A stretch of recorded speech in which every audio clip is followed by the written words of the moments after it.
AP News, I'm Mike Hempen. President Trump has returned to the world stage, speaking to the global elites at the World Economic Forum. President Trump is giving global elites an ultimatum. In a virtual address to the World Economic Forum, the president took a carrot and stick approach. Come make your product in America, and we will give you among the lowest taxes of any nation on earth. But if they don't, then very simply, you will have to pay a tariff, which he says will put hundreds of billions of dollars and even trillions into the U.S. Treasury. The president also addressed the Russia-Ukraine war. I really would like to be able to meet with President Putin soon and get that war ended. He'd earlier blamed the OPEC Plus alliance of oil exporters of keeping oil prices too high during the war, fueling Russia's economy. They're very responsible, actually, to a certain extent for what's taking place. And says if oil prices came down, the Russia-Ukraine war would end immediately. Sagar Meghani, Washington. The Senate has advanced the nomination of Pete Hegseth as Defense Secretary on a 51-49 vote that was mainly along party lines. Republican Senators Lisa Murkowski and Susan Collins broke ranks with President Trump and his allies. A final vote on confirmation is expected tomorrow. Members of the family who own Purdue Pharma, the maker of OxyContin, and the company itself have agreed to pay up to $7.4 billion in a settlement to lawsuits over the toll of a powerful prescription painkiller. A previous settlement was rejected last year by the Supreme Court. Italy's highest court has confirmed a slander conviction against U.S. defendant Amanda Knox for accusing an innocent man of murdering her British flatmate 17 years ago. This is AP News. Mortgage rates are down for the first time in weeks. Mortgage buyer Freddie Mac says the average rate on a 30-year mortgage fell this week to 6.96%. A week ago, it was just above 7%. The modest drop is the first in 6 weeks and reflects a decline in the bond yields that lenders use as a guide to pricing mortgages. Elevated mortgage rates and rising home prices have kept the U.S. housing market in a deep sales slump. Economists are generally forecasting that the average rate on a 30-year mortgage will remain above 6% this year. I'm Alex Vega. CNN expects to lay off about 200 people as part of a restructuring that pivots the news organization toward a more digitally oriented future. The company's CEO, Mark Thompson, says he expects the job cuts in CNN's television business to eventually be offset by new hires for the digital plans, which include a series of subscription products. I'm Mike Hempen, AP News.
You know what that means?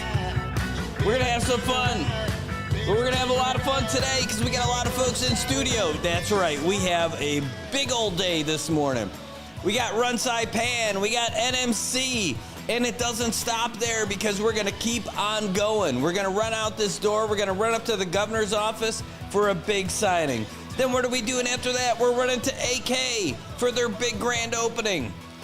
What are we doing after that? Then we're going to Crown for the ESGR. What are we doing after that? Whew. Then we might have to crack open a nice Sprito and relax for the rest of the day, because that's what we're looking at right now. Good morning, Marianas. It's a great day today. I'm all pumped up because I got a lot of good friends coming in the studio today, and then we're going to be celebrating all kinds of stuff happening here in the Marianas. What else is happening? Well, there's a cruise ship that's coming in. A cruise ship came in this morning in the wee hours, and that's not like going down a slide going the wee hours, but hey, it's the wee hours when they're coming up pre-sunrise. And they're going to be running around. There's going to be a whole bunch of different faces on Saipan for the day. And they only stay during the day. They're out of here by 5. Don't try to keep them hanging out at your store too late, because they will miss their relaunch and they'll be out of here. Could you imagine? That's one way to guarantee tourism, by making sure those people miss their boat launch. Have you seen any of those videos where people are like tearing off trying to get out of here? All right, hold on. I got a message. Nope. Hold on, you can actually do this. You can video call this WhatsApp.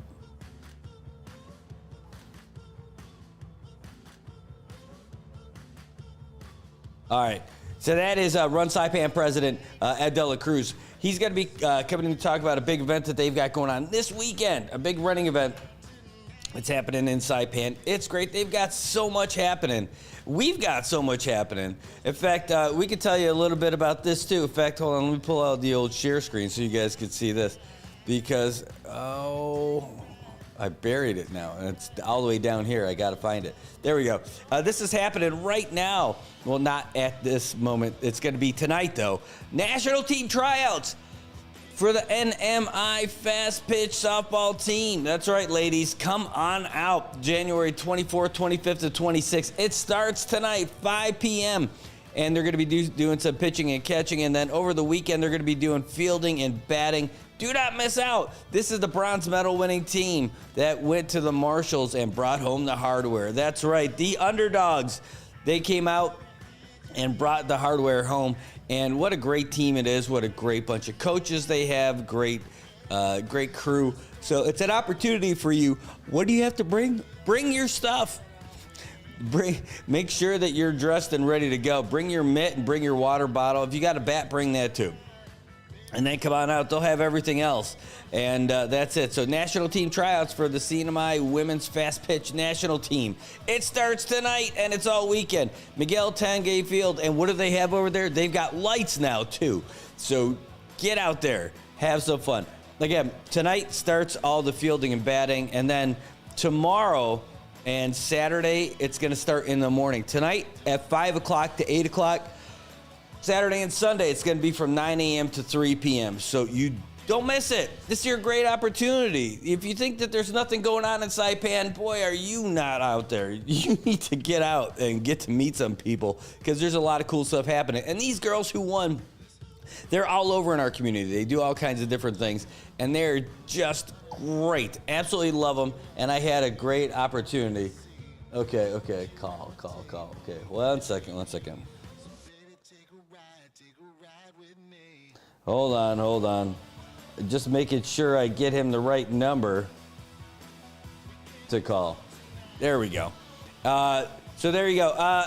So that's what's happening. Don't miss out. This is a great opportunity for you to do it and get out there and represent your CNMI. I mean, unless you don't care, I know you do. And it's a great opportunity to go out there and have some fun. Here's what we're going to be talking about with Mr. Run Saipan here in just a little bit. Saipan International 8K Trail Run is taking place this Sunday. They moved it back because there's a triathlon happening tomorrow. What is going on in Saipan? There's a lot of things happening. This is going to be it's a run around the airport, all around the outside of the fence. It's an 8K. Now, there's a shorter race for kids. 12 and under, you only have to do a 1.6K. Can you make that for me? I want to do that 1.6K. I don't care if the kids beat me. Also, the start line is going to be over at the Continental Road, right in front of the United Cargo. And $5 entry fee. It's the first big race of the year. And it's at 8K. Starts at 6:15 for the adults. Kids, they get started at 6:30. So That's not so bad. That's just a little over a mile, just a sliver over a mile. I wonder what run course they're going to use for that. I have an idea what they might use, but I'm not sure. Anyway, that's what we're going to be talking about in just a little bit. We got so much going on. It is Saipan, and it is the weekend. It's Friday. Thanks for joining us, everybody. Marianas, love to have you. And, man, there's a ton of stuff happening. You says your wife works tomorrow at AK. Well, I'll be there. I'm going to be the MC over at Atkins Kroll tomorrow. I can't wait. I'm really excited about it because there's going to be so much happening. And so that's my day tomorrow. Is going to be insane because starting off with the triathlon, we're going to do it as a family over at Pow Pow. And then after that, shower, change, whatever. Then I'm going to go to AK. Woo! I'm getting tired just thinking about it. I'm going to go to AK, and then I'm going to be their MC for the day for all the cool openings that all the cool events that they have going on.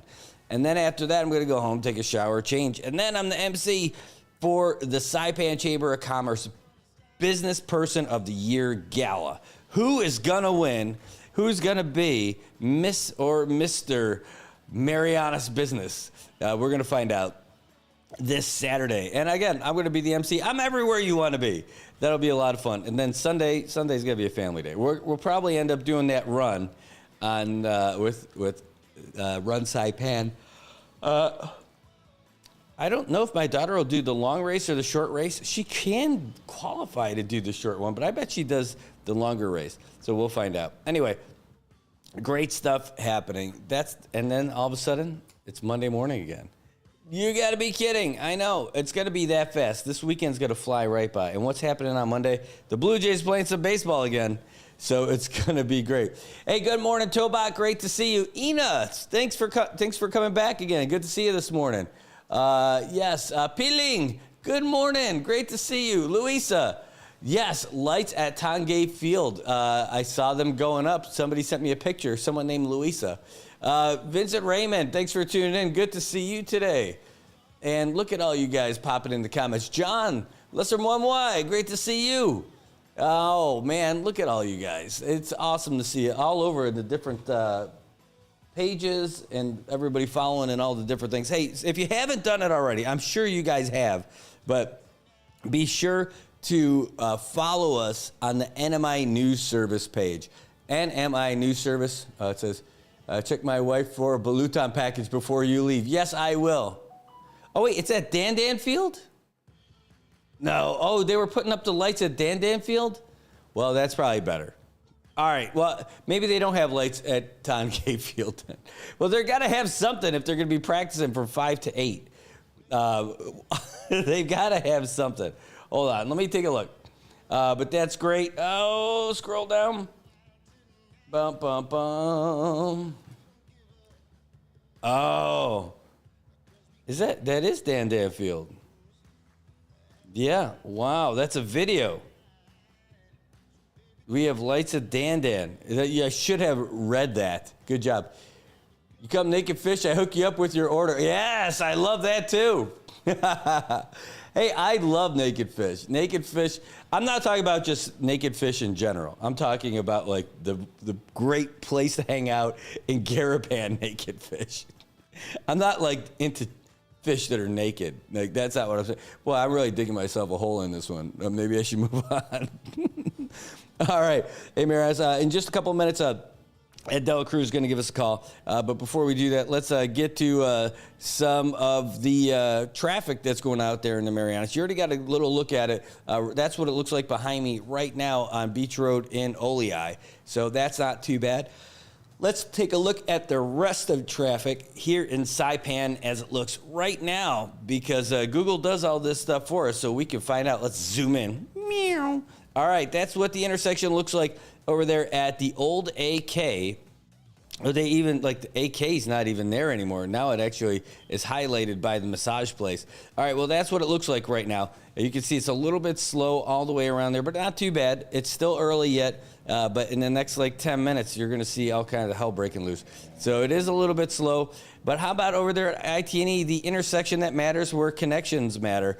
Man, it's not that bad there either. I've seen a lot worse. I've seen much, much worse. It's not too bad, so you're in good shape. It's relatively light traffic today. How about let's go all the way up over by the college? It's not great, but it's not really slow either, considering they even have one lane down while they finish that road project for folks on their way down the hill. How about over here by Azlito? Even that's not bad by Shell Dandan. Coming down from San Vicente, though, you're going to be bottled up a little bit, but it's not as bad it's been. Let's go to the worst place to be. It's like the opposite of Disney World. It is Chalumpiao. Instead of the happiest place in the world, it's the backiest, uptiest place in the world. And it's definitely slow. Kids getting dropped off over there at Hopwood, and then you got the road construction. And really, that's probably one of the nicest it's looked for a long time. Since we've been covering this stuff. Like, it's definitely slow by the post office. That looks like a disaster because it's all slow through there. But, man, today's a relatively late day. Gotta like it. Let's head up north and go take a look at Navy Hill intersection by the tennis courts. Even that's not that bad. Wow, you guys are got to be loving it today. How about the bottom of Capitol Hill? All right, Capitol Hill, it's a little slow in every direction, but it's not that bad. At least just take a look off to your side and say, hey, Enos Kitchen, open up for breakfast one day. I want to go there and grab some. All right, folks. That's what we got for traffic right now. Not that bad. I think we already got you set up with the 7 o'clock drop from the Associated Press, so that's great. We got you started early, and we can even throw into a little bit of history, too. But I want to talk about some cool stuff before we get too deep into it. Because I'm excited about DPW. Sure, I don't like the road project that's going on Beach Road because it seems like it's taken like 12 years to get done. But can you imagine taking a nice ride up to Tapachow? A nice ride up to Mount Tapachow. Man, ever since I've been here, I swear it's been like a Jeep trail. It's a lot better now than it's ever been. I remember the first improvement was for the steepest part, right over there by where the Jones folks have all those houses up on the hill, that real steep part. That used to not be, there used to be not concrete there. There's at least concrete there, right? So that's good. So that doesn't get washed out anymore. That was the first major improvement. And now there's a stretch that always gets rutted out that's been covered over it also. So that's good. Excuse me. I don't think anyone's going to say that it's a super well-paved road, but it's super compared to what it used to be. Now, the rest of the road, still not great. I mean, I think there's better roads in Gaza than the ones that go up to most of Tapachow. All right, here we go. Off days on Tiro. Thanks for calling the show. Who's this? Half a day, it's Ed De La Cruz, Mr. Saipan. No way. He is here. He's on the phone. This guy, he just took a break from putting out fires in California to talk to us about things. No. Well, okay, he was starting them. No, hey, it's great to have you on the phone with us. How you doing? Doing great. Just about to clock out of work, Brad. About to go through freedom. Isn't it freedom? I thought freedom is seeing you at the airport in action. Well, when you're stuck here for 24 hours, man, it's going to be freedom on the 24th hour. You got to get out of here. I love it, man. I love it. Hey, so what's going on? You got a big event coming up this weekend. Yeah, so we're starting off things pretty slow for the year for the Run Saipan calendar. So we didn't have the Saipan International Airport race last calendar year because we focused on the Veterans Run instead. So this year we decided to kick off stuff with the Saipan International Airport Trail Run. So it's about a 5-point-something mile course. They're going to be running around the perimeter fence line. And then we instituted another sub-event. So we have a 1 miler, 1.6K for kids if they wanted to run it. Parents can run the 1 miler with their kids if they want to, but they shouldn't expect a placement medal because it's only for children. 12 and under for the 1 mile. Hey, what about me? I want to push these kids down. It's going to be Thunderdome for 1.6K. And if they think they want a piece of me, they can bring it. Oh, that's great. Yeah, definitely. You can. We'll put a big flag on you and be like, hey, $100, whoever takes that guy down. No, I'm kidding. Oh, yeah, that you would could be totally awesome. You know how cool that would be? I would end up being so beat and bruised after that because you would hear the sound of those hellions coming after me. I don't know if I could handle the truth. You probably run through the starting line with like all the Rosalas, all the Space, all the Walsh kids on top of your back. Take him down, take him down. No, you know what? So I think the Rosala kids, they're going to do the longer race because they're too big now. I don't have little kids anymore, man. These kids are beasts.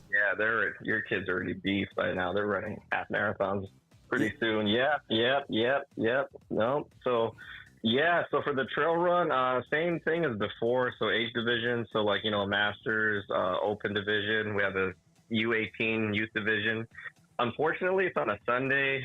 We didn't put out registration fast enough. We know triathlon's having a free event Saturday, so we had to push our event to Sunday. So it is what it is, but this is actually our lowest rated race of the year. We start off the year, we know people had holidays to pay for. So our event this Saturday is only $5 across the board, and we will cover the processing fee. That's great. So you say the lowest rated. We mean the cheapest one? Yeah, cheapest one. Okay, because I not like on a scale of 1 to 10, people give this like a 2.5. No, this is an awesome event. Like, let's prorate this, and I was like, what do you mean prorate? Because usually races are between $15 to $20 for long distance ones like this one. Mm-hmm. But we know it's just the holidays, the start of the year, so we're just putting it we're just rating the price. We're rating the price right at $5 flat. No paying extra. So for a family of 5, it's only cost you guys $25 if you want to run everybody for this event on Sunday. Nice. It is outstanding. I love this race. It looks so great. It looks like it's going to be a lot of fun. And it's basically a run around the airport, right? Yeah, basically just run around the airport. You'll get to see runway 6, 7, 24, 25, run by the aircraft rescue fire pit. By the time everybody gets around the other side of the perimeter fence, which is parallel down to the Obzen Road, it should be about maybe 6:45 to 7. So the sun will be up. Everybody will get to see the planes taking off and landing. I love it. And so do you have any volunteers out there on the course too? Yeah, we will have volunteers. We'll have our usual Run Saipan staff members, and then we should be having the Marianas High School National Honor Society. Just waiting for the confirmation today, but there are regular partners for partnering for all the races. So I made sure National Honor Society. So shout out to the Dolphins this morning for always helping us out. So the National Honor Society handing out, I'm guessing Smart Water. That's what they're going to hand us. Smart Water, yeah, definitely. We'll have 2 water stations. So the back road for Dan, before they go past the perimeter fence line leading towards Hawaiian Rock or Obzen Road, there'll be a water station for that corner where they're going to turn in. And then the other water station will be right before they get out at, Ladder Beach, Obzen Road. So there'll be 2 water stations there. And we'll have airport police around the perimeter for safety precautions as well. So you're going to start them on the road in front of United Cargo. Are they following the fence, or do they take the road around by the skydive? They're going to take the road to skydive, and then they're going to hit the perimeter fence where everybody walks up to that Dan Road. So basically, they're going to run all the way to the fence line at skydive and then take a left, and they just follow the perimeter fence line from there. All right, and then they're going to follow. Yeah, that's great, because then they follow that cool grassy, nice cut way all the way around. It's a really fun run. I mean, you hear the term fun run, but doing this run, it's a lot of fun. I haven't done it for a while, clearly, but I've been out there, and I've really. Hey, why you laughing? But literally, it is really a great run all the way around the thing. It's a great look. It's a great view. When you're going to get out there that early, I mean, even the air is going to smell nice until you start smelling the jet fuel. But it's still going to be great when you get around the backside of it. And then the cool thing is, after you get past like all the approach lights and you start going down the road, then you got to kind of climb up that steep little climb, right? Yeah, there's a steep little climb. So for runners, don't run following the main road all the way to the 4-way intersection that leads up to the airport. You're going to take a right up the slope to follow the perimeter fence line. We'll have somebody over there to guide them in. That's awesome. We've done that for mountain biking. It's been a while, but that was one of the cool things. We have had people that were able to ride up it too. So I know these runners can definitely crush it. Yeah, definitely. Commonwealth Force Authority does a very great job in maintaining around the airport. So everyone should be having a nice view, a nice, beautiful scenic view of the runway. I don't really think we're going to have anything. There's not really hard terrain there. The grass has already been pretty much cut. It's not overgrown, so everyone should be able to run this course pretty easily. Awesome. Well, I'm excited about it. It's only $5. And is this one where you have to register online? Can you just show up and do it, or what? It's a spirit of giving for us. So, yeah, you can still register on the spot for this race. We're not doing chip timing for this, but people can register at the start line area. We'll be there as early as 4:30. Well, so if people want to last minute change their mind and show up, show up. We'll register you on the spot. Okay, so if they don't want to be jerks and they want to show up in advance, I'm looking at the flyer. It doesn't say where to go. Oh, shoot, sorry. Continental Road, United Air Cargo. They won't miss us, yeah. No, I mean, like if you could, because you can register online. So where can they go online to register? Oh, sure. Wait, can you hold that thought? Am I? Hold on. Yes, you. Yeah, he's out there putting out a fire right now. Hey, Brad, I'm sorry. I got to cut you off. My boss is calling me right now downstairs. All right. Have fun. Go tackle the bad guys. I will. All right. Thank you, Gabe. All right. Thanks. All right, there's the man, the myth, the legend. That is Ed De La Cruz, the president of Run Saipan, and letting us know about all this stuff. So hold on one second. I'll answer that question for him. Why? Because I'm awesome. Also because I'm part of the Run Saipan group, and I get all that info too. So let's put this on here for you. Run Saipan, I'll get you that link. I've also got, by the way, real quick, I'll show you the boom, boom, boom. Here's a map of what the race course looks like, where we were just talking with them about it. So we're going to start over there by United Cargo. I'm going to run around the airport. You see where it says Flame Tree Road and all that? And so that is the whole route all the way around the airport. And it should be an absolute blast. There's Naftan Road, going to cut off, going to run along the fence line. And along that fence line, by the way, it's all grass.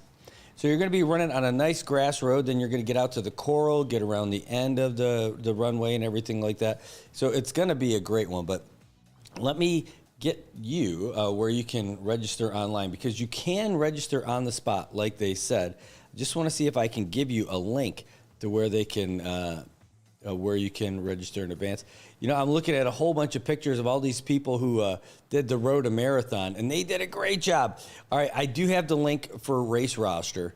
I'm going to copy the link. I'm going to put it in the comments right now in our comment section, so you'll be able, if you want to register for this race. And this is a great one where you can go with your kids, because there's a 1.6K race in there too. So, by the way, it's there now. It's on the it's in the comment section on the NMI News Service Facebook page. I'll put it in the YouTube if you're watching over there as well. Hold on. I see a bunch of you guys over there on the YouTube side. So there you go. So it's on the NMI News Service comment section and on the YouTube comment section, the link where you can register for the run that's taking place this Sunday. Saturday is a triathlon over at Pow Pow, the Triathlon Association of the CNMI, getting started up again. And it's an exciting time because, I mean, I used to run. I didn't used to just do the triathlons. I used to run a little triathlon group out here. And it was important to me. I mean, I really enjoyed it. I absolutely loved it. And then, then I got to support Kathy doing it. Instead of doing it myself, I got more into hitting the gym and all that stuff. But so Saturday's a triathlon, but Sunday is this big race. Oh, he's calling back again. Holy cow, you're back again. Yep, I'm back again. I forgot we went off the air with where did you sign up? Sorry, we made the poster. We were still waiting for a CPA to get back to us. So the find where to register, they can go to our official Run Saipan, www.runsaipan.com, and then we'll hand you off the registration link to you after I get off the air for the website link. Awesome, chief. Awesome. So, so they can register at raceroster.com, but they can find it on our official website, www.runsaipan.com, or our official Facebook page, Run Saipan, or Instagram. The links are there. So the cool thing is, I want it to be as cool as you. So I put the race roster link on our comment section, and right now I'm just showing everybody the website. Man, I need to be one of your partners. I'm looking at your website. How can the NMI News Service be one of your partners? Look at all that. Oh, congratulations. You're a partner today. Let's got to talk to the man with the plan, Dr. Ron Snyder. He's the gatekeeper. Nice. All right. I love it. Look at all those folks working together to get the word out for you guys. And you got a big calendar of events for this year all lined up, and I'm excited for all of it. Holy cow. This is an older photo that you guys have at the top of the old sheet here. Oh, yeah, those are some OG photos. We'll see. We'll update some of those later, but we like showing people how old we are right now as an organization, where it all started. Well, I see my kids and Kathy are in this photo, and man, Leo looks like, is that Leo? Man, he looks pretty big in that photo. If he's wearing 3-inch shorts, that's definitely Leo Wayne. That's great. Well, anyway, it's a great one.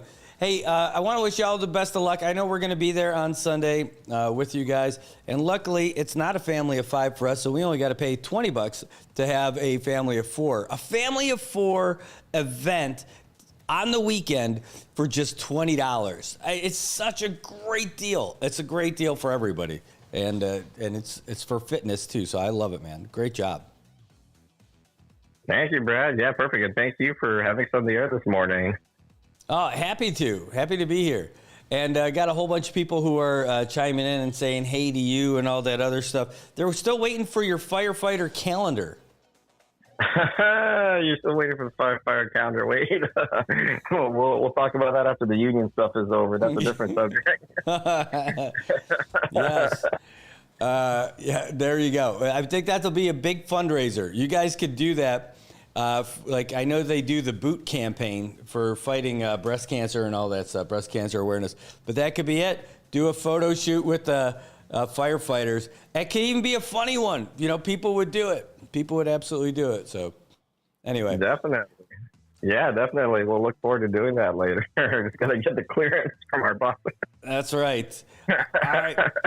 Hey, anything? Hey, I know that this is not what you called for, but anything new and exciting to talk about with the firefighters and all that? New and exciting for the firefighters as of right now? No, we're doing a couple of things in the next few weeks with our board, and then I will get back on the show and update you all. Okay, that'd be great. Love to hear it, for sure. I know you guys did a lot of great stuff. Sticking up for the fellow firefighters, getting some real representation, make sure you guys get taken care of. But that's another story for another time. So well done on all that. All right. Thanks, Brad. All right, man. Have a great day. You too. Goodbye. Have a great day. Thank you. All right. That's Edward De La Cruz, International Man of Mystery. And he's Mr. Run Saipan. And he also is a big-time firefighter and a big part of the firefighters union that got stood up not too long ago. We had them on the show to talk about that, too. Look at all these guys. Hey, good morning. Great to see you guys. Sasha, good morning. Ed Probst, former representative, Mr. Broadband now. From the representative to the, from tying everybody together to being Mr. Fiber. I don't know. I got to come up with something better than that. I need some workshopping. Hey, good morning, Mariano. Yes, great to see you as well. Oh my God, all right, I got to get this one. See, Angoshman? Did I say it right? If I didn't, sorry. Angoshman Capileo, thanks for tuning in this morning. And if I butchered it, sorry. Good morning, Cindy. Thank you for tuning in today. Great to see you as well, Bucky, man. I think that's hilarious, man. I'll go to Naked Fish. I love that place. It's great. It is absolutely great. All right, hey, we got a little bit of time for us to get into main stuff before NMC gets here. But before we do, I got to get you guys some commercials. And here is one thing, too. Guys, I'm going to send this to you right now. This will be our first commercial of the show. But this is an opportunity for you. Hey, you're going into the weekend. There's an easy way to make $50. And this is not a get-rich-quick scammy thing or whatever. We had Chelsea King on the show with us this week, and she's a research assistant at Harvard University. She's a doctoral student. She's going for her PhD. She's from Saipan. Her family's from here and everything. Again, we had her on the show for the interview, and they are doing a research project where they need Chamorros and Carolinians from the NMI and from Guam who are 18 and older to be part of this survey. Now, I got to press play on this commercial. Get your phone ready, and you can get this link, and you can get I guess I could put it on here, right? Do I have it on here? An easy one before I do that? Yeah, here. All right, this is what the commercial is going to be. You'll see it on there, and I'm going to give you the whole spiel. But guys, you can get $50, and they've already had a bunch of people check in with them. They're only trying to get like 50 people total. So I think it's kind of be your last chance to be able to do this, because we ran it all week, and because we've been promoting this for them, they've just been overwhelmed with responses. But they might not have the right people. So here's a real chance for you to get $50 from them. You do a phone call survey with them. They're gonna call you. It'll be a video call, like WhatsApp or Facebook Messenger or some kind of, whatever it is that you have, they're gonna do this with you. And I'm pretty much doing the commercial right now. And it's $50. It's a great deal. And I know people who already signed up for it. I know people who have already done it. And again, you're helping somebody who's from here with her research project where she's supporting her professor, and it's going to help her on her way to get her doctorate while she's over there in Harvard. And what does it get you? $50. And I could tell you they're sending it to me through Zelle, but you can give them whatever payment thing that works best for you. It's a great thing. All right, I'm going to press play on this thing and send it to you and run a couple of commercials to promote our sponsors, and we'll be back right after we do that. I mean, that was literally the commercial, but we're going to do it anyway. Holiday Marianas. This is Brad Rosala from Good Morning Marianas and the NMI News Service. I've got a special offer from you. This morning, we just had an interview with Chelsea King, a daughter of the Marianas. She is a research assistant at Harvard, where she's getting her PhD. Well, they've got an opportunity for you to get $50 in cash. All you have to do is help them with a research project that they're doing. If you are Chamorro or Carolinian and you're 18 years of age or older, follow this link that's on here or click on that QR code, fill out that brief thing. If you qualify to be in their survey and they think you're going to be able to be in there, they're going to give you $50 once you complete it. It's a 90-minute interview that they're going to do. Again, it's a interview that's going to be on WhatsApp or some kind of video call. And once you're done with it, they're going to send you $50 in cash. Not a joke, not a maybe, not a something. This is an opportunity for you to get $50 and help a research project for Harvard. And you're going to be helping a daughter of the Pacific who's getting her doctoral degree from Harvard as well. So check out that link. Check out that QR code. It's your chance to win $50. There's only a limited amount of space that they're going to have in there. So you want to do it soon so that you could be one of those 30 to 50 people who get that $50. Again, it's probably the easiest $50 you're ever going to make. And you get to have a video phone call with somebody who's from the CNMI. Pretty cool, right? All right, so check them out. And that's the opportunity that we've got for you that we're putting out. So spread, let everybody know, share it, like it, get it around, because it could be the easiest $50 you get while helping somebody get their degree out there at Harvard. Not just somebody from the CNMI. Take care.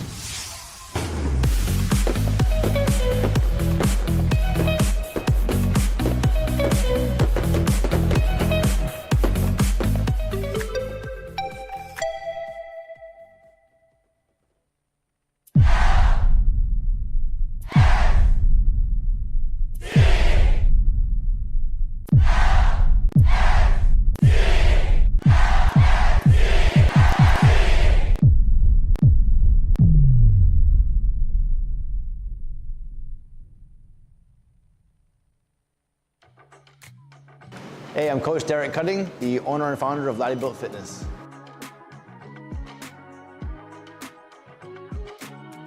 So no matter who you talk to here at Laddie Built, everyone feels that They are part of a family, part of a group of like-minded people. No one feels judged. No one feels like they're being teased or picked on or looked down upon because maybe they don't know what they're doing. They could be brand new and have no idea what they're doing. They might be overweight or really skinny and feel very self-conscious of themselves. But at Laddie-Built, nobody judges here. And if you ask anybody here that might be in better shape than you or even not, but has experience in the gym, they will gladly help you through a workout and teach you a few techniques that can help you. So Laddie-Built organically from day one, since the boot camp era, has organically grown this fostered environment of community and being a safe place, but a strong work ethic community of people that want to get work done. All I can say is that I put my heart and soul into it from day one. I treated everyone like that at the boot camp from the very, very beginnings, and everyone at the same time would treat each other like that from the boot camp era as well. And as we grew, as we got into a brick and mortar facility, we got bigger and bigger. I feel like people definitely just take this place as a home, as like their brother and sisters are working out next to them, not their enemy or not their competitor, So organically, it's just the vibe here is different. Everyone feels very, very comfortable, and I love the fact that it happened like that.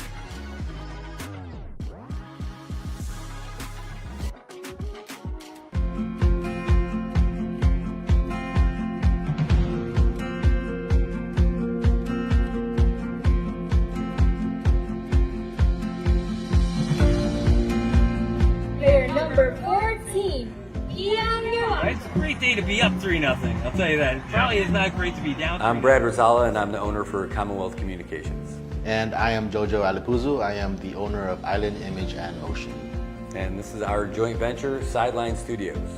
This whole concept that we have of doing all these live stream productions and covering news and doing live shows and everything, it wouldn't happen if we didn't have a great partner like IT&E, someone who can handle the bandwidth and provide it and then get us what we need when we need it and then be a real partner for us for all the events, whether we're doing live sporting events, broadcasts. All of these things happen because of our partnership with IT&E. With IT&E providing us with the fiber and point-to-point and even the MBRs, it's just a great piece of equipment to use when we're broadcasting our sports, our events, our performances, especially our cultural performances. And it's just great to share our culture here in the Marianas with the world. And IT&E has been there from the get-go. The thing I like best about working with IT&E is how willing they are to come out and find a solution. Even for Liberation Day, we thought we had a pretty good solution for our live stream setup, and it turns out that we did not have the right setup that we thought we needed. That day, just before the parade, reached out to Paul and said, here's our situation. What do you think? He's like, we're gonna figure this out. While he's sitting there barbecuing, getting ready for the parade to start, he starts burning up the phone lines, calling everybody in IT&E, what can we do, what's the right solution? They left their families to do this stuff and get us the equipment that we needed to broadcast live. That's over and above. That's on a holiday. That's when he was out there spending time with his family. That's why IT&E is just the best, just really in touch with the people and the community. I recommend IT&E to everybody. Tell them the options are there, and you could choose whoever you want and then figure out what you think is the best. But when you're ready, when you're tired of having your calls disconnected or not having service, then you reach out to the guys from IT&E.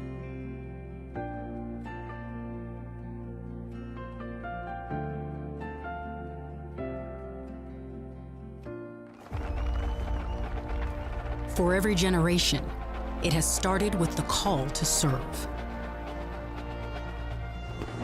Discovering the purpose and the belonging earned with the title. Learning to dig deep and push through adversity together. Defending our nation and its people. It is a life of great worth and reward. But Marines are never really finished serving. Their commitment comes full circle, visible in communities across our country. This is Semper Fidelis, always faithful, always Marine, marking a path for the next generation.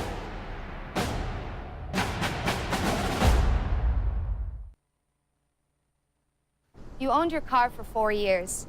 You named it Brad. You loved Brad. And then you totaled him.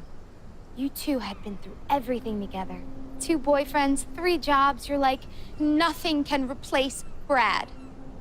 Then Liberty Mutual calls. And you break into your happy dance. If you sign up for Better Car Replacement, we'll pay for a car that's a model year newer with 15,000 fewer miles than your old one. See car insurance in a whole new light. Liberty Mutual Insurance.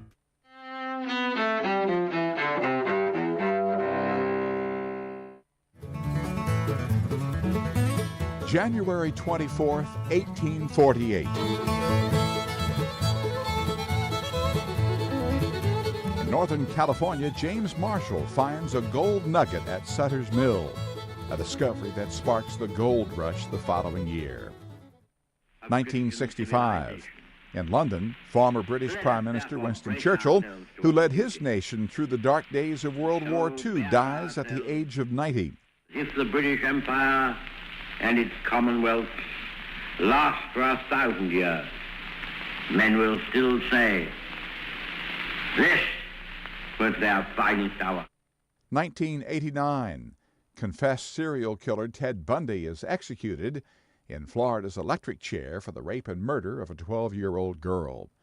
1993. Thurgood Marshall, the first African-American to sit on the U.S. Supreme Court, dies in Bethesda, Maryland. Marshall, a legendary civil rights lawyer and activist before his time on the High Court, was 84. And 1949. Over? Did you say over? Nothing is over until we decide it is. Actor John Belushi, who played Bluto in the movie Animal House and one of the original cast members of TV's Saturday Night Live, is born in Chicago. Today in history, January 24th. Ross Simpson, The Associated Press.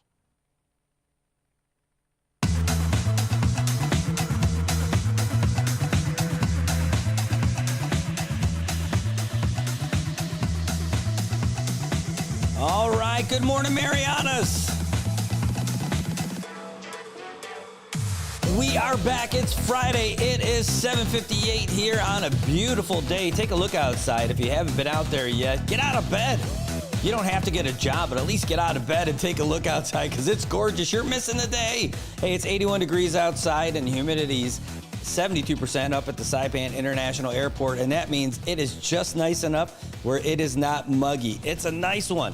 Get out there. It's going to be mostly sunny all day, high near 86. Winds out of the east, 13 to 17 miles per hour, and gusts as high as 23. So if you got a kite, go out there. Fly it. Don't tie a kite key to it, though. Might get a little zapped. Hey, going to be some isolated showers out there, as it always is. Might run by a little sprinkle. Won't be too bad at all, but man, look, even the traffic looks good. It is a beautiful day in the Marianas, and we're so glad that you're here with us because we have other folks in studio with us, too. We're going to hear about probably some of the coolest things that have happened in the Marianas since it was founded. We have a legitimate Jedi in studio with us, and we're so happy to welcome them both. I want to say welcome to the crew from NMC, El Presidente, Galvin De Leon Guerrero, and the editor-in-chief of Pro Publications, Adam Walsh. Thanks so much for being in here, gentlemen. Good morning, Brad. Who needs coffee when we have you? And good morning, Mariana. Thank you very much for having us here. Yeah, well, I got to get you amped up somehow. I'll tell you, I heard about this. I've heard a lot of people talking about this. And seeing it in action, seeing the website and everything, and couldn't be more excited about it. I mean, I called you every once in a while and say, ooh, I like that construction going on up on the hill.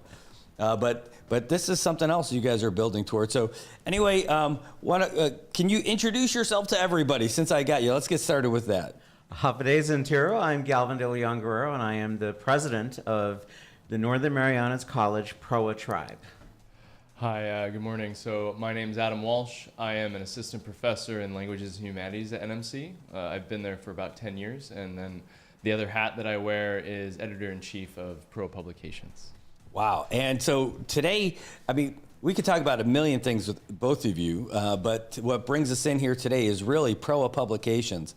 And it's such a big deal because this is something that, like, Guam's had the university, the UOG Press, for a long time, and this is our chance to, I don't know, to be outgrowed up in that world, right? Absolutely, Brad. In fact, Pro Publications has been around now for a couple of years, and it's in partnership with the UOG Press, and we've already published a couple of books. We have the very first book, which was edited by a couple of our professors, Marianas Mosaic, which is it's such a great book. We constantly sell out, so we're waiting for the next shipment to come in any day now.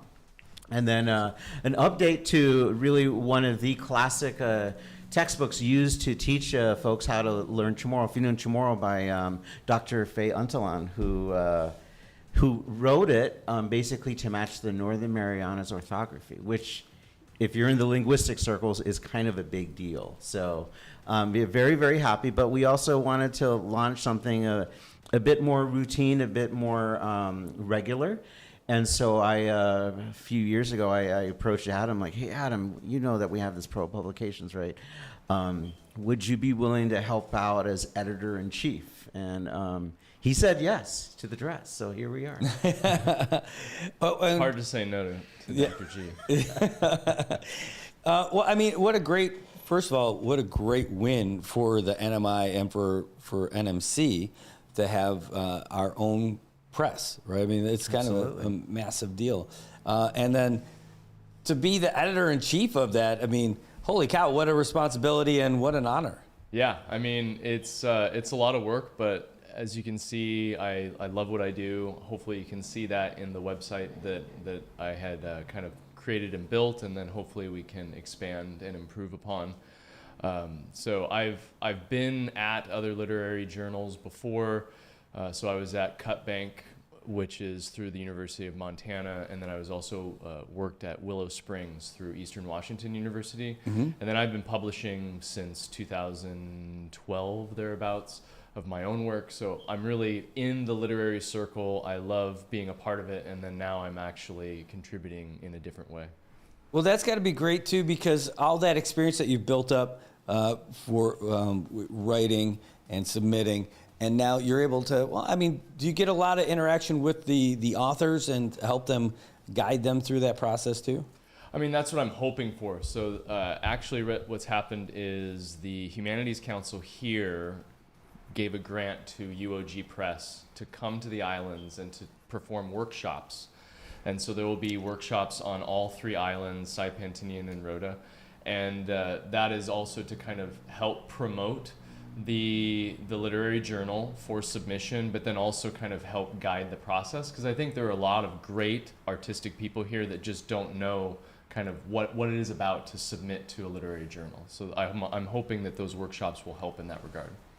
So you said that we, El Presidente, you said that we've had this for a couple of years, and I remember this book coming out because it was written by a friend of ours, and not necessarily written by, but like put together by a friend of ours, right? And so what does this mean for the college to have something like this? Well, our mission is to cultivate stewardship through scholarship. And that's to take the best that higher ed has to offer in terms of education, research, and outreach, and help us all become better stewards. And the publications is a way to bring all those three things together, because we're getting out there, we're helping people learn how to tell their stories, how to amplify their voices, and then we're taking all of that and we're putting it in a published format. Because there's, unfortunately, although we have a very rich set of oral traditions here in the Marianas, sometimes people don't feel like it's legitimate until it's in print. And so we're doing that, but I think more importantly, we're trying to do something that's very, very homegrown. We've done some great work with the UOG Press and with other presses, but to have our own press, to have our own publication, and to have our own people in there making it happen is I think going to do a lot for the Northern Marianas. And I just have to say, if you don't mind, I got to give a lot of props to Adam. He's done a lot of work, not just with getting the editorial board together and making sure it's a good group of people that are committed to the islands, but he's also done a lot of work behind the scenes, and it's painstaking work because he's having to work through several bureaucracies, a lot of red tape, but he's pushing through, and we don't really have a budget for all of this. But we're figuring out a way to make it happen, and he's the one that's figuring all of that stuff out. Like, he's the one that really led the design of the website and even the architecture of the website. He's the one that kind of led the effort to figure out, put together some graphics for us. He really has been on the forefront with, of course, help from our Office of Institutional Advancement. So I got to give it up to Adam, who's getting out there, working with people, making this happen. And in fact, he's the reason why I'm here. He said, hey, we have this interview coming up. Can you join us? And I'm like, yeah, sure. So mad props to Adam. That's awesome. Appreciate it. So first of all, that's got to be pretty cool when you hear that from the president of the college, acknowledging all your hard work and effort. So you got to feel appreciated at the very least. Oh, absolutely. I mean, I think we are kind of cut from the same cloth when it comes to the arts. And so he really knows the importance of that. I also know that. And so then that's what's kind of, funding is not driving it, passion is driving it at the current moment. So. Well, that's great. That sounds like me. We're in the same cloth right there. So there's more to it. So these are the two books that we have, right? So Fina Tomorrow and Marianas Mosaic. And so, but there's something else on here. The House of the Seafarer. Can you tell us a little bit about Guma Remitao? So, like I said earlier, we wanted to have something that was a bit more routine, or a bit more regular, for lack of a better word. And so, given all of Adam's work with literary journals, we thought we would launch a literary journal. And it would start off as an annual one, but maybe one day it becomes a biannual or even quarterly. But we're going to start off with an annual literary journal. And I'll let Adam kind of explain the rest, because he's the one that pulled everyone together and kind of laid in the framework for how we're sailing ahead. Yeah, so I mean, it was about a year in the making, actually, to get this off the ground, from the time that I had submitted a proposal of what and where we should go with it. And some of that was even, the hardest part actually was the name, what we were going to name it. And there were lots of ideas, and I had my biases on what I wanted it to be called. But it was really cool when we got everybody together in the editorial board. We just started really spitballing some ideas, and then we came up with this one, which I think is perfect. So it blends the Chamorro and Rafalawash together. So Guma is house in Chamorro, and then Remitao is the seafarer in Rafalawash. So I thought that's just like a perfect thing to do, to meld both of those cultures together in one title. And then same thing when dealing with the first issue theme. So in English it would be maybe resilience, but then the Chamorro word that we used is for that particular theme. And then my idea is to maybe alternate. So then next issue we would use some type of Rafalawash word. Maybe next issue might use English, and so on and so forth, just to kind of show the diversity, which is our strength here in the Marianas.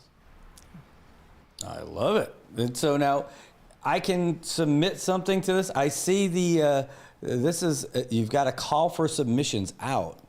And so tell us about that. Yeah, so the open period was January 1st, and then it goes all the way to April 31st. So hopefully we can get enough submissions at that time. If not, no problem, we can extend the deadline. And then it kind of gives a general feel of what we're looking for. Obviously, we won't turn any submissions away, but we're trying to highlight the Marianas, either people from here that are part of the diaspora or people who have been here for a long time, just kind of to highlight these unique voices. And then the issue has a particular theme. Again, it says on the website, don't feel that you can't submit because the work that you have written doesn't apply to that theme. Mm-hmm. Submit anyway. Maybe there's a way that we can tie it in, or there's something that we can do for another issue. And then it even, if you scroll down a little bit further, it has just kind of like all the different formats that we take. So like poetry, fiction, creative nonfiction, visual design, even like oral traditions like interviews. So we're trying to be as unique as possible when it comes to the format.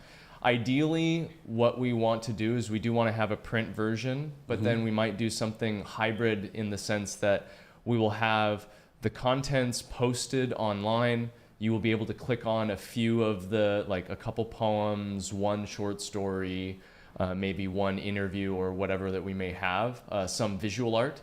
And then if you want the whole shebang, that would be in the print issue. Wow, this is outstanding. I mean, I absolutely love this. That there's so many different things. This really opens up like a great opportunity for folks who are from here who, I mean, they might not even appreciate what they're doing right now and their regular writings or their regular artwork. Maybe they're just doing it to make ends meet. Maybe they're excited about like Flame Tree or something, but like all of this is right here, and it's a real appreciation for their art form. Absolutely. Yeah, I think the thing is the art has always been here and the passion's always been here. It's just we haven't had as much opportunities to highlight that, and so this is the time that I think we can make that happen. Well, let me do this here before we get too deep into it. I'm going to put the website into our comment section so everybody can see that. So, folks, this is for Pro Publications, and I'm going to put it over there in the. It's just about to populate in our Facebook comments, and now it's going on the old YouTube as well. So check it out yourself, and then you can click on where you can submit and everything as well.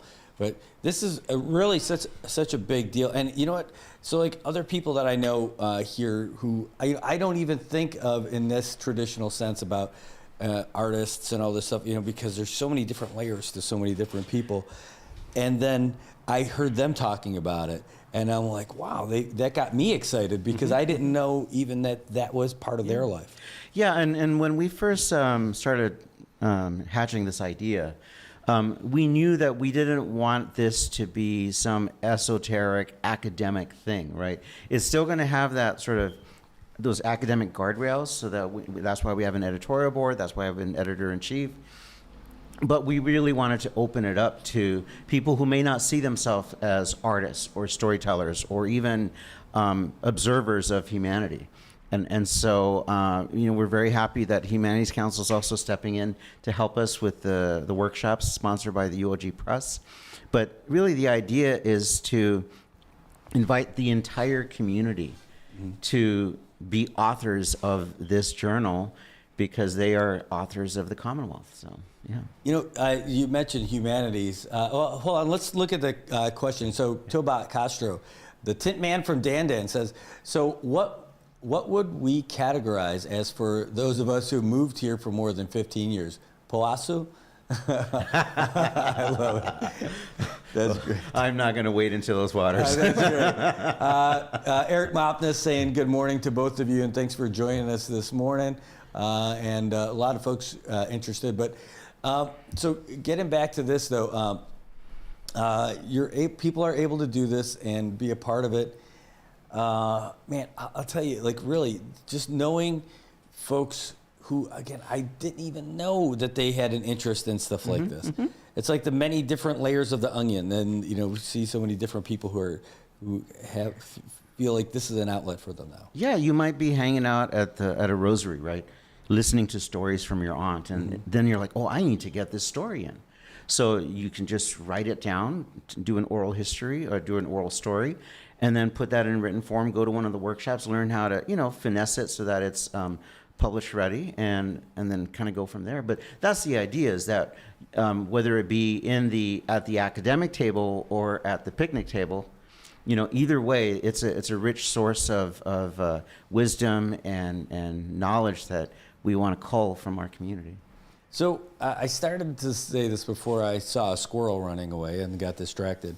But it was, you mentioned humanities, and I was part of a project with the humanities where we did some interviews. We interviewed some folks who were involved with the covenant agreement with the United States. And it was, in fact, some of the equipment that I have just so I could do a better job of helping with that project. I got some fancy microphones and headphones, and I got some recording equipment and all that. And it wasn't a visual thing, it was all audio.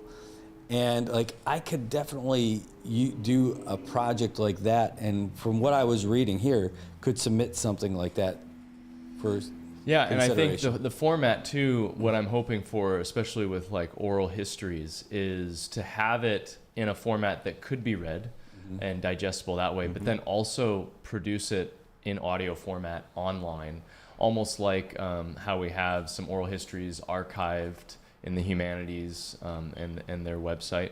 I'd love to kind of do the same.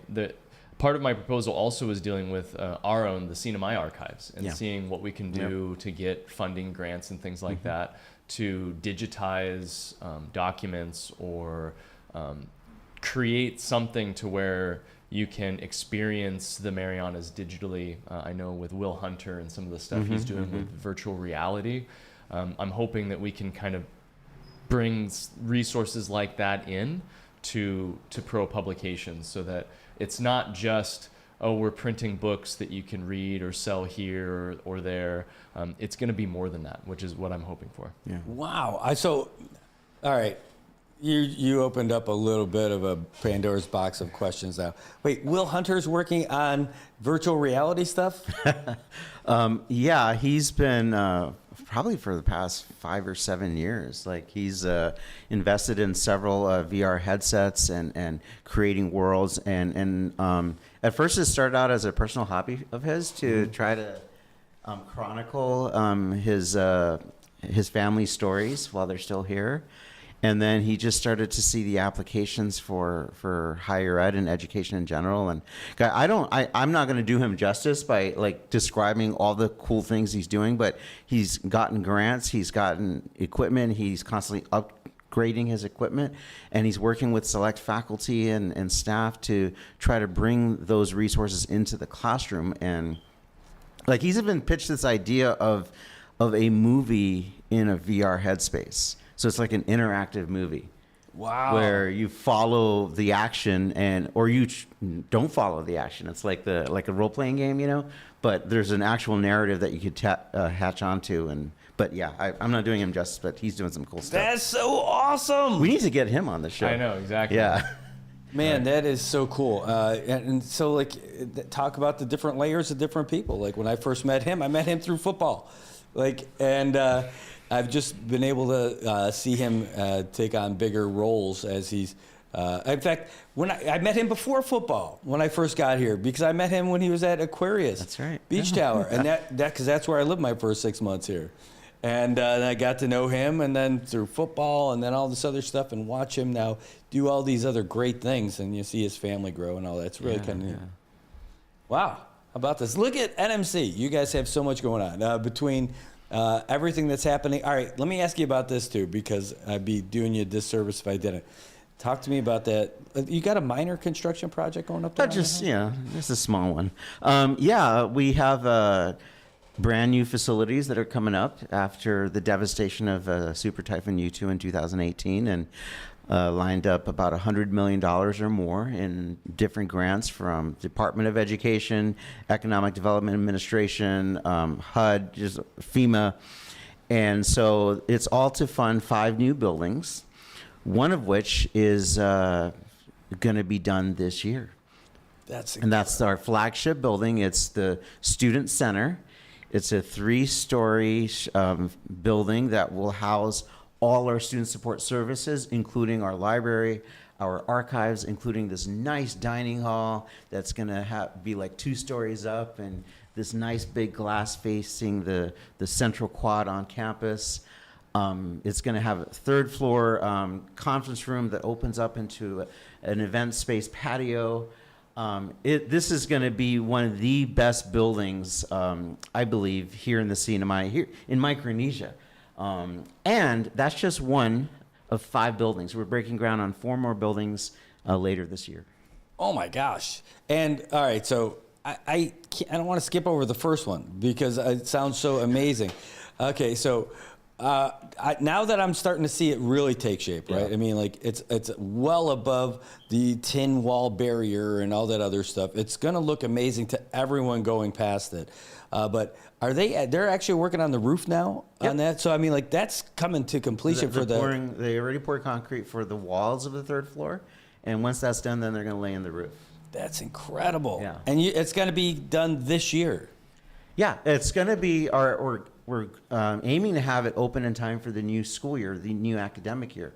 So when we did the groundbreaking a few years ago, or a couple of years ago, 2 years ago, sorry, it's 2025, we invited rising high school juniors from the different high schools to the groundbreaking, because by the time they graduate from high school, they should be able to walk. Right, so we're going to invite those same students back for the ribbon cutting, which will be right around summer, in time for everyone to move in this fall semester. But you can only come if you're enrolled. No. Yes, you must show proof of admission. No, it's open to the community, and that's the way it's designed. We're at heart, we're a community college, so we never lose sight of that. Well, it's such an integral part of our future, I think. You're talking with, our kids are now 12 and 13, right? This is the last year of middle school for my son. High school starts next year. Terrifying for me, right? But the idea of him not going to NMC sounds ridiculous. Like, I can't see him. I would like to see him go on and experience life in other places and everything as well, but at least getting the start here at NMC, and maybe getting the start here at NMC is the 4-year program, and I'm not sure which one he's going to go for. Start smart or finish wise. Yeah, there you go. Well, it's a great deal. I can't wait to see it. We'll definitely be there. Whatever it is, whatever time it is, you name it. I mean, we might have to get there early and do our show from there. And then get ready and say, hey, you guys get ready. The ribbon cutting is just around the corner. Yeah. That would be outstanding. You have to be excited, like beyond excited, because it's a project that looks like it's going to be done on time.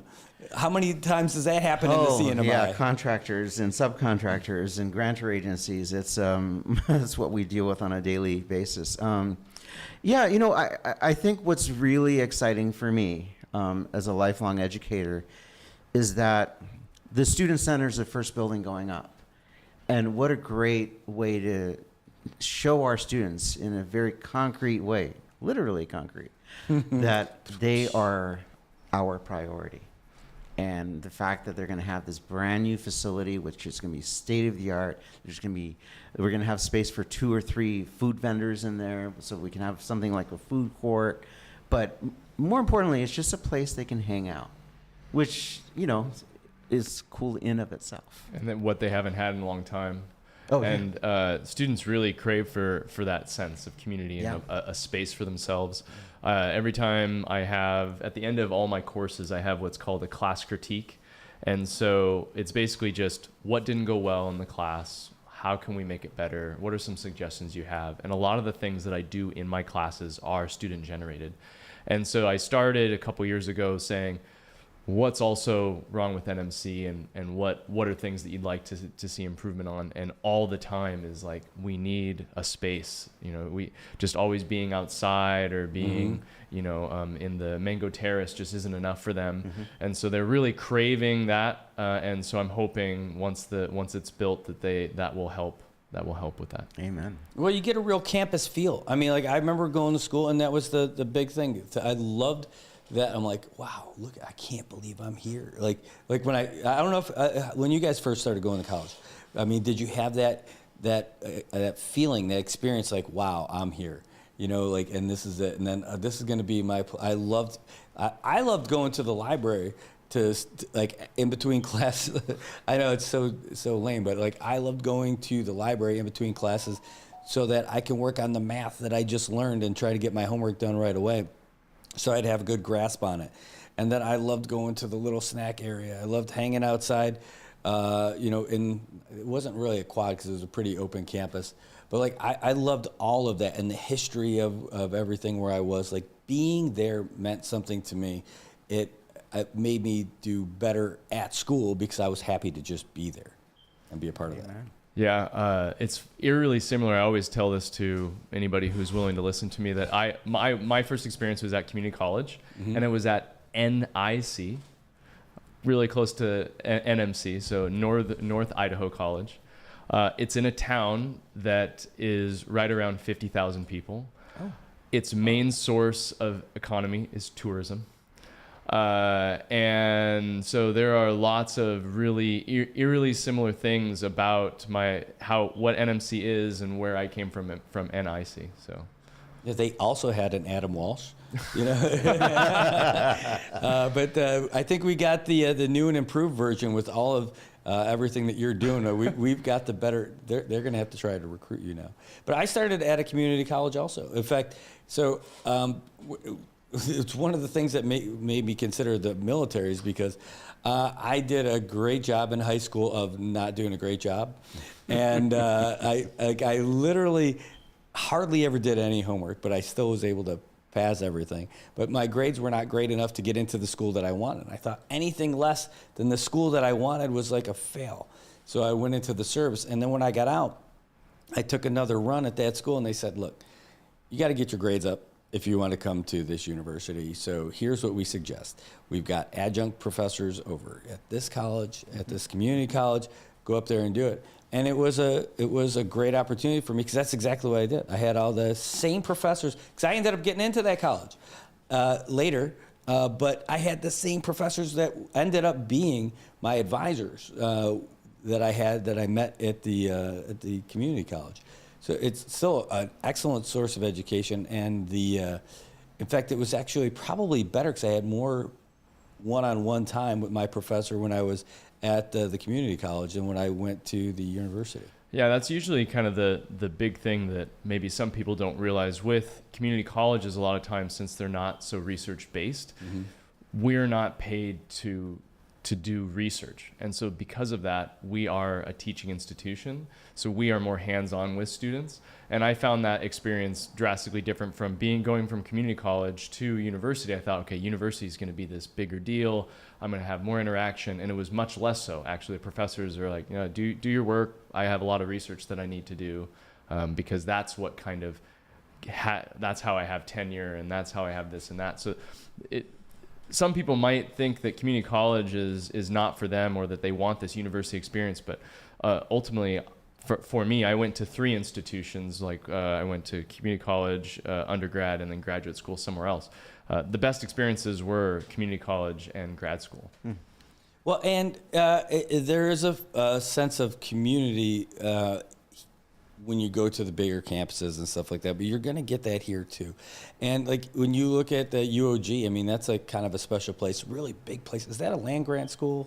Yes. Yeah, it's massive. Like there's so much space, but we're going to have that here. It's so cool. We're going from like the old hospital buildings and everything that have been around for 90 years, maybe 80 years or something, to having a brand new thing. So let's talk about those new buildings that you're going to be breaking ground on. Those are going to be the classrooms?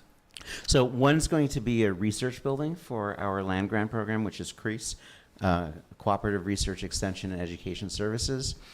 So, all the cool stuff we're doing with regenerative agroforestry and farming, we're going to now have really one of the best research labs in the region. And so that's going to be really cool. We're going to have a workforce development center, which is going to house our nursing program, our School of Business, as well as our Small Business Development Center and our Center for Training and Innovation. It used to be called Community Development Institute, and it's now Center of Training and Innovation, CTI.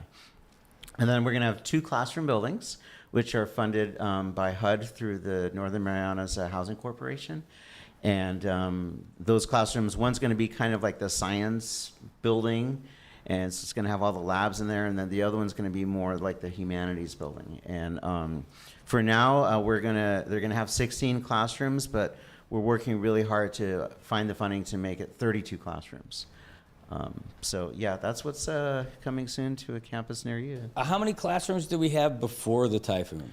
Well, right now we have about 30 some classrooms, like with the pods and everything. And before that we had, I I think less than that. No, I think it was 32 because that 32. was why there were that was a 32 big question that I had. pods, Like, why 32? That just seems like a weird number to Yeah. pull out. But it was the reason why through HUD that we asked for 32 classrooms was because that's what we had before, prior to Sodalore and everything. But it's they're being designed so that you could have, there are going to be these nice dividers between the classrooms that can be opened up, so you could combine classrooms for big assemblies or big workshops and seminars. Great. So 32 individual units, but that could be expanded bigger than that. And is this going to be the kind of building where you got like hallways inside, or is this going to be a lot of still walking outside, or like will there be like interior hallways? Open interior hallways so Okay. that they have natural wind that go through them. Okay. But yeah, it's not going to be closed off for the 2 classroom buildings. For the Workforce Development Training Center, that has to be closed off because of all the lab equipment for nursing. And then there's like nursing labs and like wash labs, but with the science building, each lab itself is going to be kind of a self-contained unit. But yeah, the hallways are going to be open indoor hallways, if that makes sense. I got it. I totally understand. Well, that's really cool. Do you guys have that on your website? Like any of those artist conceptions or anything? We have the facilities master plan on the website. Okay. But the A&E design for each building is always in flux. So, and they're rather large blueprint type documents. So it's hard to keep those online, but our facilities master plan is there, and it tells you which buildings are going on campus and what's going to be in them, and all that fun stuff. It's cool, it's exciting, and it's happening right here, and it's happening on time. You know, like they need you. Let's not jinx it. Let's not jinx it. They need you to get on this Beach Road project, and NMCPW is what it's going to be, and we'll get everything squared away. All right, there's no digs on you guys, Public Works. Hey, you're working on Top of Chow. That's going to be a good stuff, a good road. And they're for us. working on our Phoenix Cecil Lane, which is also part of the. Yeah. So how is that going to be? Like, what exactly is going on with that? So in order to build these buildings, we needed to change some of the deeper infrastructure like power, water, sewage, all that stuff, and also telecommunications. So we had to also fix all of that, and at the same time move the road. Phoenix Cecil Lane is kind of snaking. Part of it is snakes its way on our property. It's not on public property. Oh wow, yeah. So we worked with DPW and the legislature to identify funding to build a better road just to the west of campus. So it's pushing the road out to where it belongs, but it's going to terminate near that water tank as a cul-de-sac, because that's a source of, used to be a source of a lot of accidents, people coming in and out of that road. So it's they're working on it right now, and it's going to be done this year. Wow, another That's a DPW project, for the record. Props. Yeah, well, it's happening on your campus. It's. I think it's all because of you. So you heard it here first, folks. Everything that Galvin touches turns to gold. Everything that our team touches, especially with VP Frankie and all the hard work he does. And the kyber crystals. I mean, these are the things that come together to make the force is strong on Astrolabe Hill. It is great. Well, I'm blown away by all of it. I'm super excited for it, because not just watching a project, but this is going to be a resource for our community. But even selfishly, just seeing this is going to be a great thing for my kids to go to and be a part of. Yeah, it will be, and that's what we want. Someone asked me once, "What's your ultimate goal for NMC?" And honestly, it's to make NMC the first choice for students who want to go off to college. Not the choice of last resort, but their first choice. So I was going to let you guys get out of here, but I had another question.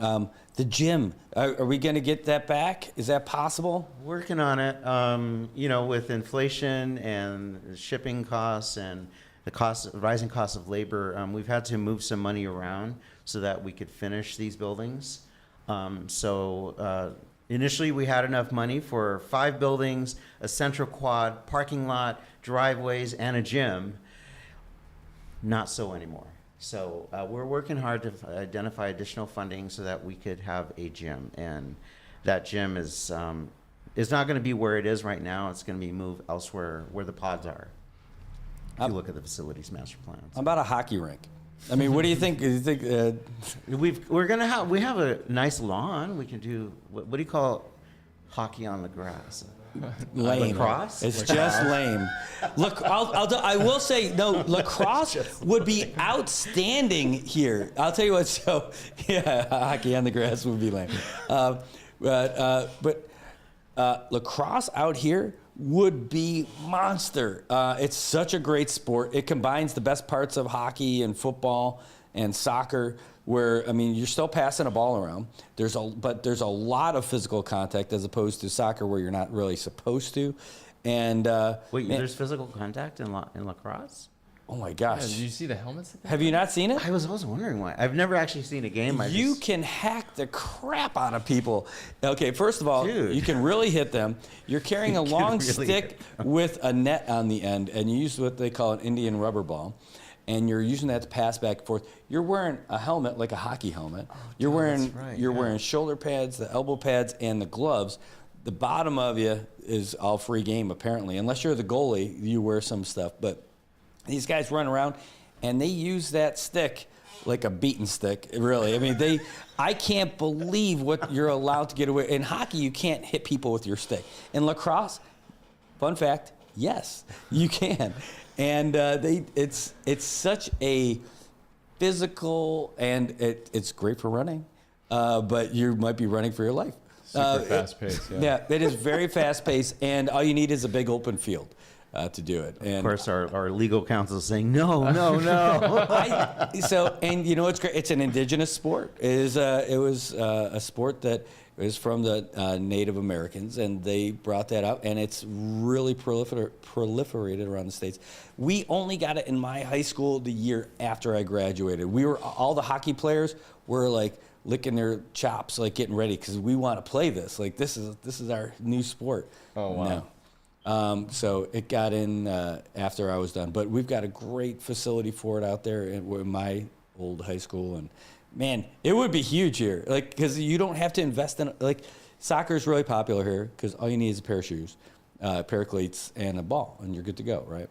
With this one, you got to do a little bit more. You get a helmet with the cage and the gloves. I think people would love it. I think it would be massive out here. Maybe a shout out to Nick Gross for introduce into the public school system, put that on the schedule for. Oh yeah, so there would have to be some equipment that comes in. Also, I think we'd have to get a lot of support from CHCC and all the other medical clinics around here for all the slash-related injuries. They'll be happy for it. In fact, I think all of the dental places would be real big fans of this happening as well. No, it's a great sport. It's a great sport. So basically, we're not going to get a hockey rink at NMC, but we are going to get a heck of a student center that's going to be fully outfitted with everything. It's going to be ready on time. We're going to get new classrooms that are going to get started, new buildings, 4 new buildings, get started later in the year. And new publications. And these publications that are ready right now. Yeah. With a great website, with some great folks at the helm. Great job. Thank you, Brad. Did you envision all this fun stuff happening when you took the role? I knew I wanted us to be awesome, and with a great team, that's not hard, you know. Yeah, it's just opening ourselves up to ideas from great people like Adam and VP Frankie and Rachel Fusco and everyone at the college that just says, hey, why don't we try this? So we're also pursuing Sea Grant status, which will add to our land grant designation. So yeah, it's just, I knew that I was going to be working with awesome people to do awesome things. Yeah, and I think one word to describe Dr. G is humility, but it also wouldn't happen if we didn't have somebody who is as open to these ideas, that isn't closed-minded, that is willing to listen. That also is really important. And so we, NMC, faculty, staff, feel that and know that our voices can be heard. So that's also really great. We got a question from one of the viewers. Says, is there any data pertaining to untraditional students coming back over the age of 50 versus traditional students age 18 and over from the cost of attendance to any other federal assistance that they can avail of? I can't rattle it off the top of my head, but I wrote my doctoral dissertation about this very topic. So we've done more to make the college more supportive of non-traditional students. I like to call them owls, older, wiser learners. But yeah, we have a lot of support for them, and if you just call the college or reach out to one of our support staff, they can give you that information and give you more importantly, the resources. When I think of the owls, I think of the exams in Harry Potter at Hogwarts. What's the name of Harry Potter's owl? It's not Hedwig, right? That's the name of the.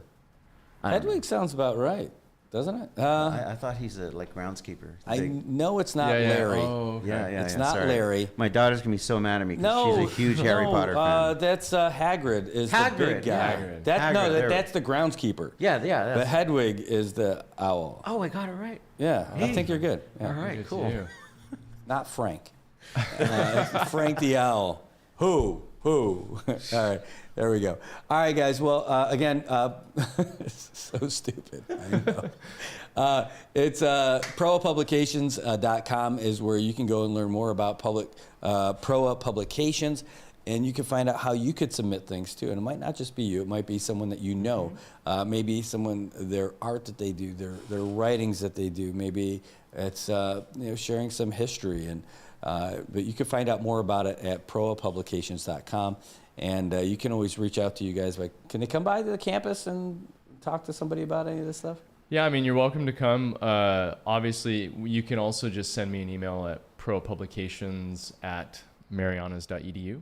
And then if we need to talk, which I've already had some people send me emails about particular submissions, what do we think, and then me guiding them to, I think you could go here, you could do that, it should be in this format. So yeah, anytime, email would probably be best, and then if you wanted to meet in person, we could schedule a meeting. Well, that's outstanding. I mean, I want to say thanks to both of you for coming in today. Whenever we get to hear about things that are happening in our islands, this is what I love to do, right? Yeah. We were joking about like the passion versus the monetary stuff, but this is the passion, is sharing this stuff and being a conduit for this kind of information, getting out to the community. So, could I share one more thing? Yes, absolutely. Yeah. You could come. Speaking about passion, just one. It's a detail, and I love Adam's attention to detail because this is how cool he is. So I don't know if your camera can zoom in, but if you look at his shirt, he's got these red buttons. These are not standard NMC apparel. He personally took it upon himself to get red buttons and sew them onto his NMC polo shirt. Get out. So you're never going to find a shirt like this sold anywhere else. And it just shows how passionate he is about, what we do at the college, and his incredible attention to detail and his willingness to go that extra mile to add those buttons. So yeah, and then if I have a red shirt, I switch the red buttons with black. Yeah. Wow. So even red or black, I have it on buttons. Yes. The force is strong with him. I love it. That is so cool. You're also crafty. So I'm a big fan of both of you guys, and I'm really glad to have you in here.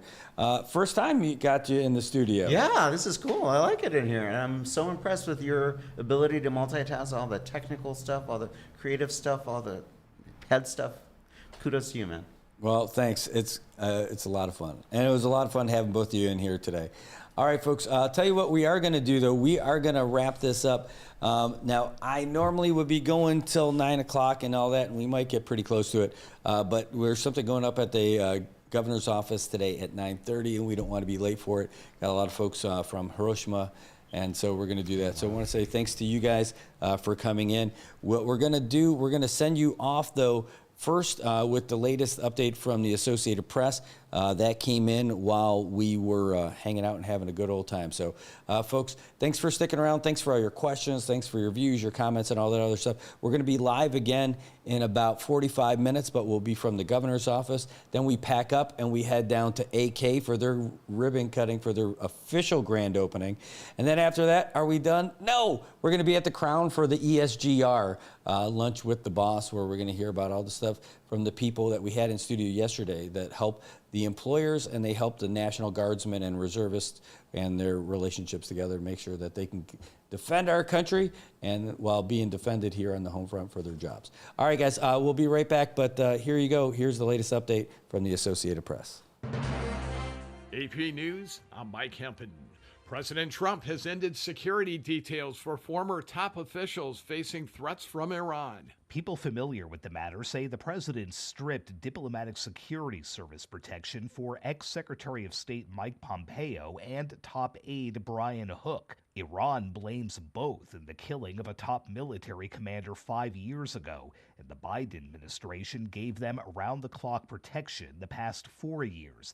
The president's move to end it came a day after he yanked the Secret Service detail of former National Security Advisor John Bolton, whom Iran has also targeted for assassination. We're not going to have security on people for the rest of their lives. Why should we? Though a former Biden administration official says the Trump administration is well aware of active threats against all three men. Sagar Magani, Washington. The Senate has confirmed President Trump's pick to lead the CIA. John Radcliffe was Director of National Intelligence during Trump's first term. Also, the Senate has advanced the nomination of Pete Hegseth as Defense Secretary on a 51-49 vote. A final confirmation vote is expected tomorrow. AP correspondent Lindsay Barr reports on Amelia Perez's success in Academy Award nominations. It was an incredible day for Amelia Perez, Netflix's sort of gonzo trans musical drama, whatever you want to call it. It's so many things. It got a sweeping 13 nominations, which was by far the most. And it was somewhat closely followed by Wicked and The Brutalist, but yes, it was definitely a mandate in favor of Amelia Perez, which has just been growing and growing ever since it premiered at Cannes and Netflix acquired it out of Cannes. And Netflix hasn't won a Best Picture yet, so this really could be their year. This could be their chance. This is AP News. The California legislature is helping to finance the cost of the Los Angeles area wildfires. The California state legislature has approved a more than $2.5 billion package to help the Los Angeles area recover from its recent deadly wildfires. The funding will help with the state's emergency disaster response efforts like evacuations, sheltering survivors, and removing household hazardous waste. It'll also help local governments streamline approvals for rebuilding homes and assist school districts in rebuilding facilities.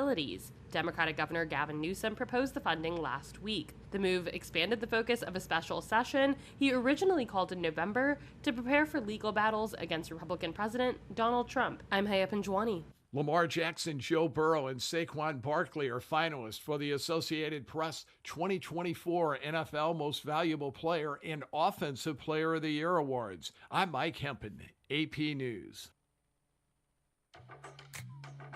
Hey, I'm Coach Derek Cutting, the owner and founder of Laddie Built Fitness.